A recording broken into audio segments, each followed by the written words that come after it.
أهلا بالجميع. النهاردة في خبر شغل الرأي العام في العراق، وهو القبض على شخص يدعى علاء بعد انتشار فيديو على السوشيال ميديا بيتهمه بالخيانة الزوجية داخل بيت الزوجية. وحسب كلام زوجته، الفيديو انتشر بسرعة كبيرة وتحول لترند، ودخل الموضوع ياخد حجم أكبر من كونه مشكلة أسرية وبقى قضية رأي عام. قبل أي حاجة مهم نفهم إن أي خبر بينتشر على السوشيال ميديا لازم نتعامل معاه بعقل ومش بعاطفة. مش كل حاجة بنشوفها كاملة، ومش كل قصة وراها صورة أو فيديو بتكون واضحة 100%.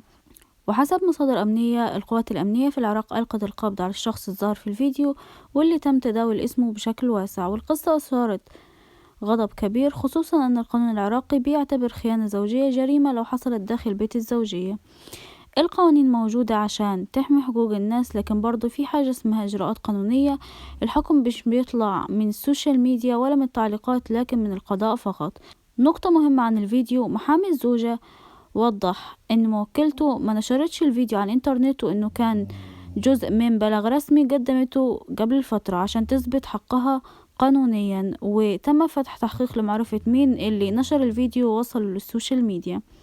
نشر أو تداول محتوى خاص حتى لو بغرض الفضول ممكن يأذي ناس أبرياء ويحول قضية قانونية لمأساة إنسانية. المشاركة من غير وعي ملهاش معنى. الخلاصة اللي حصل هو قضية قانونية ولسه في إيد القضاء، وأي تفاصيل أو أحكام مسبقة ممكن تظلم أطراف كتير. والأهم دلوقتي هو احترام الخصوصية وانتظار الحقيقة من الجهات المختصة، وعدم الانجراف وراء الترند. خلينا دايما نفتكر ان ورا كل خبر في بشر، وورا كل ترند في بيوت بتتأثر، وورا كل مشاركة في مسؤولية. متنسوش تعملوا اعجاب للفيديو، تشتركوا في القناة عشان توصلكم كل اخبارنا الجديدة.